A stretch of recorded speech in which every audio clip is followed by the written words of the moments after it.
Hi friends, welcome back to my channel Skill-Set-Go and welcome to the compiler class tutorial. So in previous videos we have seen what are the stages involved in the compiler while compiling the higher language to the lower level language.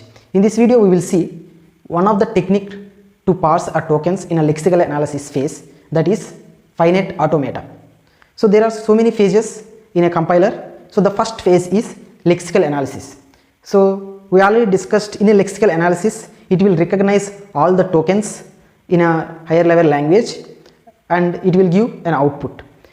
Suppose if the compiler doesn't recognize our tokens, then the compiler throws compiler or lexical error during lexical phase itself and it won't go a further phase. So how can the compiler can recognize the tokens or it can find the invalid tokens in a lexical analysis? So the compiler uses finite automata process. So the finite automata which will recognize our tokens in a lexical analysis. So in finite automata there are two types of finite automata.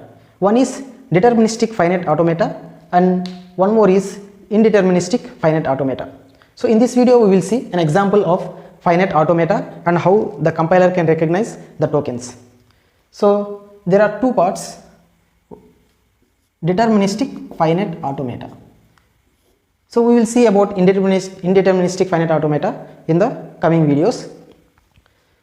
So the main purpose of this DFA is parsing the tokens and recognizing the tokens. And let's take a small example and describe the DFA parts involved in it.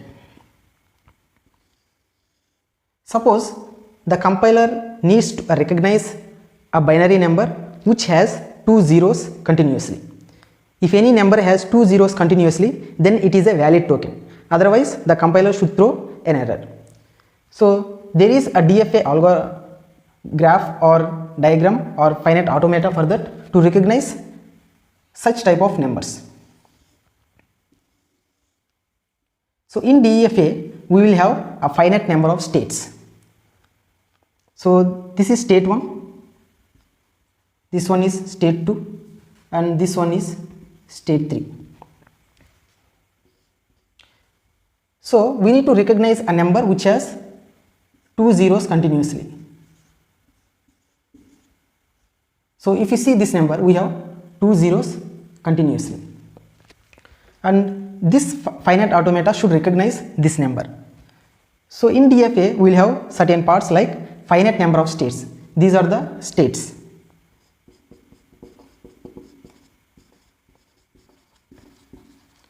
Finite number of states, and every DFA algorithm will have one initial state.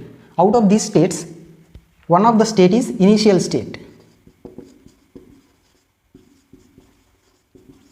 So mark this as initial state and we will have a final state. So whenever the number reaches the final state, then it is a valid token. So we will recognize the final states with the double circles and these are the intermediate states, and we will have an input string which we need to validate. Input string or characters, and we will have a transition state. Transition state is nothing but going from one state to another state based on the input character. So I will just draw the diagram, DFA diagram, to validate these numbers.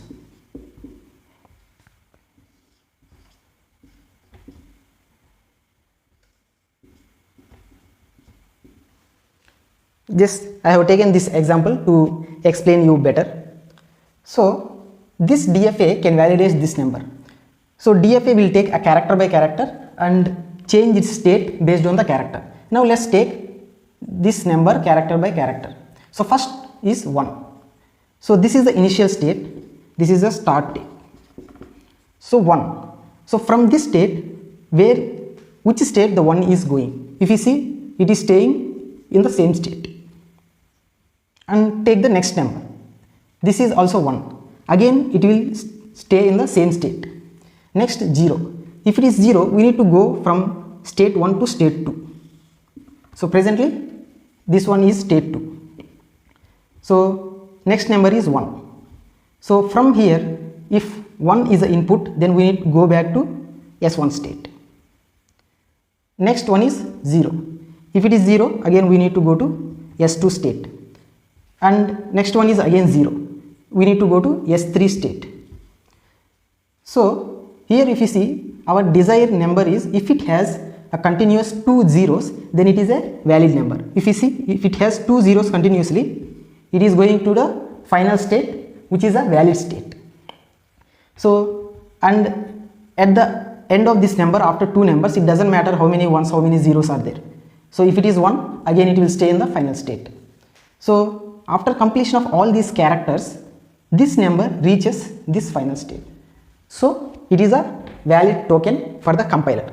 That compiler will recognize this token while parsing the lexical analysis. If you take any wrong number, let's take 1101. And if you take the first character, it will stay in the state 1. If you take second character, again it will stay in the state 1. If you take 0, it will go to second state. And if you take 1 again it will go back to S1, which is not a final state, which is not a valid state. So this number stays in this state after completion of that number. So it is a wrong token. So compiler will throw error for this. So whichever number reaches this final state, it is a valid token. So accordingly, we have 2 zeros continuously, that's why it is reaching this one. So like this, the compiler will recognize all the valid tokens.